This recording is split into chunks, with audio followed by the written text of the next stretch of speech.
Hello everyone, welcome to complex engineering. तो last video में हमने बात किया था डीसी जनरेटर के बारे में। अभी हम लोग बात करने वाले डीसी मोटर के बारे में, राइट। जैसे कि हमने बात किया था, ऐसा आपको क्वेश्चन आ सकता है इंटरव्यू में। आपने डीसी मोटर डिज़ाइन किया और वो डीसी मोटर में आपने क्या लगा दिया, स्लिप रिंग लगा दिया। तो ऐसे केस में आपकी डीसी मोटर चलेंगी क्या? ऐसे केस में आपकी जो डीसी मोटर होगी वो वाइब्रेट करेंगी। जो डीसी मोटर का जो आर्मेचर होगा कंप्लीट रोटेशन कंप्लीट नहीं कर पाएगा, कंप्लीट रोटेशन कवर नहीं कर पाएगा। तो आप डीसी मोटर कंसिडर करो या फिर डीसी जनरेटर कंसिडर करो, दोनों में कम्यूटेटर लगाना बहुत इंपॉर्टेंट होता है। अगर आप कम्यूटेटर अगर नहीं लगाते हो तो आपकी जो मशीन है वो बिल्कुल भी काम नहीं करने वाली। हमने बात किया था जो कम्यूटेटर होता है उसका एक और एक नाम होता है जिसको हम लोग बोलते हैं स्प्लिट रिंग। और हमारे पास एक और एक रिंग होती है जिसको हम लोग बोलते हैं स्लिप रिंग। जो स्लिप रिंग होती है वो एसी के साथ एसोसिएटेड होती है। और जो कम्यूटेटर होता है जिसको हम लोग स्प्लिट रिंग भी बोलते हैं वो किसके साथ एसोसिएटेड होता है, डीसी के साथ एसोसिएटेड होता है। तो अभी हम लोग डीसी मोटर के वर्किंग प्रिंसिपल के बारे में बात करेंगे। डीसी जनरेटर का जो वर्किंग प्रिंसिपल होता है उसके बारे में हमने बात किया था। कंडक्टर को हम लोग मैग्नेटिक फील्ड में रोटेट करते हैं। तो जो कंडक्टर है उसमें ईएमएफ इंड्यूस होता है, कंडक्टर में फ्लो होने लगता है current according to Faraday's law of electromagnetic induction. अभी बात करते हैं डीसी मोटर के बारे में। डीसी मोटर का जो वर्किंग प्रिंसिपल होता है वो होता है लॉरेंस फोर्स। आपको इसके बारे में पता होना चाहिए। यहाँ पर लॉरेंस फोर्स के अकॉर्डिंग इससे पहले हमने बात किया था लॉरेंस प्रिंसिपल के बारे में, राइट। अगर इलेक्ट्रिक चार्ज अगर एग्जिस्ट करता है, इलेक्ट्रिक चार्ज अगर फ्लो कर रहा है और इलेक्ट्रिक चार्ज की वेलोसिटी का डायरेक्शन मैग्नेटिक फील्ड के साथ परपेंडिकुलर होता है, तो जो इलेक्ट्रिक चार्ज होता है उस पर फोर्स लगता है जिसको हम लोग बोलते हैं लॉरेंस फोर्स। आप ऐसा भी बोल सकते हो कंडक्टर है जो कि करंट कैरी कर रहा है, करंट कैरिंग कंडक्टर को आप अगर मैग्नेटिक फील्ड में रखो तो ऐसे केस में होगा कि जो करंट कैरिंग कंडक्टर है उस पर फोर्स लगेगा और वो जो फोर्स होता है उसी को ही हम लोग बेसिकली बोलते हैं लॉरेंस फोर्स। तो यहाँ पर अगर आप देखो डीसी मोटर और डीसी जनरेटर दोनों में बेसिक डिफरेंस ये होता है, दोनों के वर्किंग प्रिंसिपल में बेसिक डिफरेंस ये होता है कि डीसी जनरेटर के केस में जो आर्मेचर होता है उसको हम लोग घुमाते हैं मैग्नेटिक फील्ड में। आर्मेचर को घुमाने का काम हम लोग करते हैं, मैकेनिकल इनपुट हम लोग प्रोवाइड करते हैं आर्मेचर को।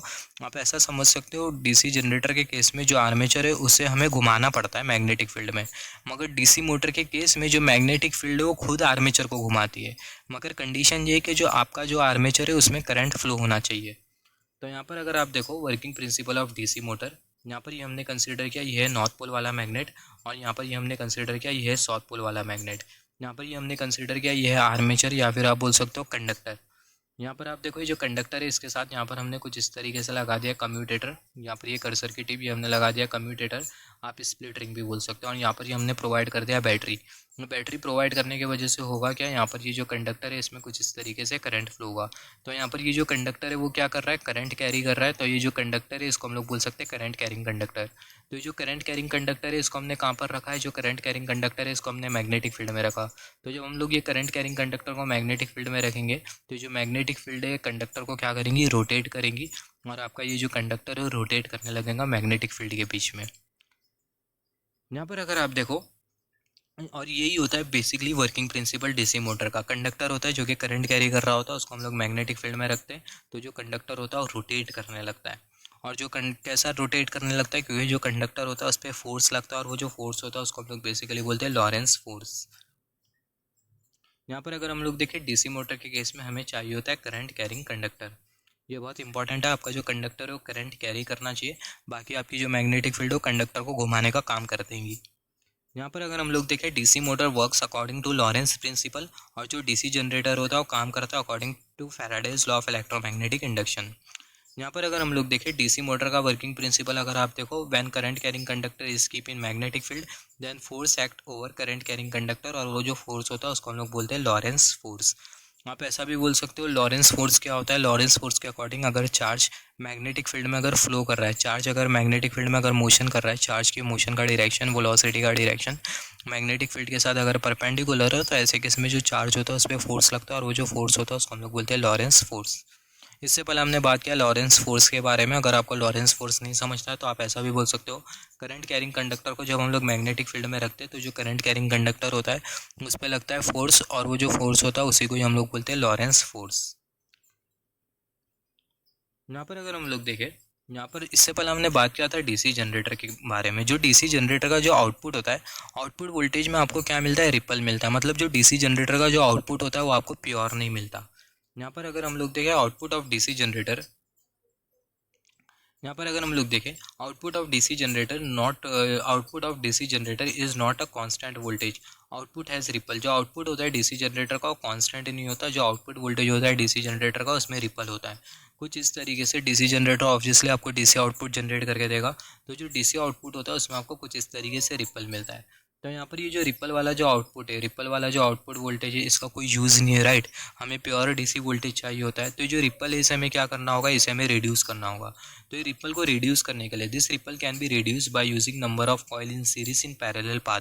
ये जो रिपल है इसको हम लोग रिड्यूस कर सकते हैं बहुत सारी कॉइल को सीरीज में लगा के और पैरेलल कॉन्फ़िगरेशन में अरेंज करके, कुछ इस तरीके से। यहाँ पर अगर हम लोग देखें, जो कॉइल है उसको हमने सीरीज़ में लगाया है। यहाँ पर ये पहली वाली कॉइल, यहाँ पर ये दूसरी वाली कॉइल, यहाँ पर ये पहली वाली सीरीज़ कनेक्टेड कॉइल, दूसरी वाली सीरीज़ कनेक्टेड कॉइल, तीसरी वाली सीरीज़ कनेक्टेड कॉइल। ये सारी की सारी जो कॉइल है वो कैसे कनेक्टेड है, पैरेलली कनेक्टेड है। और यहाँ पर आपको कितने पैरेलल पाथ दिखाई दे रहे हैं, 3 पैरेलल पाथ दिखाई दे रहे हैं। अगर आपको नहीं समझा तो आप एक और एक कॉन्सेप्ट के हेल्प से समझ सकते हो। यहाँ पर अगर हम लोग देखें, यहाँ पर हमने कितना कंडक्टर कंसिडर किया था, यहाँ पर आप देखो हमने कितना कंडक्टर कंसिडर किया था। यहाँ पर ये जो हमने जो बनाया है, यहाँ पर ये जो बनाया है, आप इसको कंडक्टर बोल सकते हो या फिर बोल सकते हो 1 टन, सिंगल टन, TURN। यहाँ पर ये जो हमने जो बनाया है वो सिंगल टन हमने कुछ इस तरीके से बनाया है। आप भी बना सकते हो, जो कॉपर होता है, जो तांबा होता है, आप उसको मोड़ के कुछ इस तरीके से ये वाले शेप में ला सकते हो, तो आपको सिंगल टन मिलेगा। यहाँ पर हमने कुछ इस तरीके से कंसिडर किया, ये है सिंगल टन, राइट। यहाँ पर अगर आप देखो, यहाँ पर हमने सिंगल टन हमने कंसिडर किया है। सिमिलरली ये वाली फिगर में भी हमने सिंगल टन कंसिडर किया था, आई गेस। तो हमने यहाँ पर बेसिकली कंसिडर किया है सिंगल टन। मगर यहाँ पर अगर आप देखो, यहाँ पर हमने कुछ इस तरीके से कंसिडर किया है सिंगल टन हमने कुछ इस तरीके से कंसिडर किया है। मगर आप अगर मल्टीपल टन अगर कंसिडर करो, यहाँ पर ये जो कंडक्टर है इसको हम लोग टन भी बोल सकते हैं, ये जो कंडक्टर है इसको हम लोग टन भी बोल सकते हैं। सिंगल टन हमने कंसिडर किया, अगर आप मल्टीपल टन कंसिडर करो तो जो आउटपुट में जो रिपल आपको जो दिखाई दे रहा हो बहुत हद तक रिड्यूस हो जाएगा। यहाँ पर हमने कुछ इस तरीके से सिंगल टन कंसिडर किया है, राइट।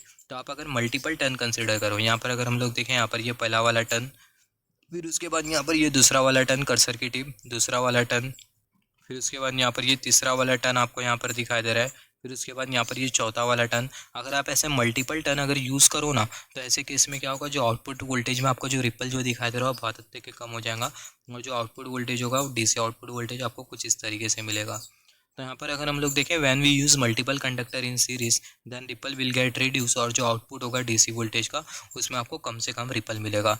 जो डीसी जनरेटर का जो आउटपुट वोल्टेज है उसमें आपको जो रिपल जो मिल रहा है उसको कम करने का एक और एक मेथड होता है, और उसको आप कम कर सकते हो with the help of flat top magnetic flux. जो रिपल है आप उसको रिड्यूस कर सकते हो with the help of flat top magnetic flux. यहाँ पर अगर हम लोग देखें, रिपल कैन ऑल्सो भी reduce using flat top magnetic flux. Flat top magnetic flux क्या होती है, यहाँ पर अगर हम लोग देखें, यहाँ पर हमने कंसिडर किया ये है एसी मैग्नेटिक फ्लक्स।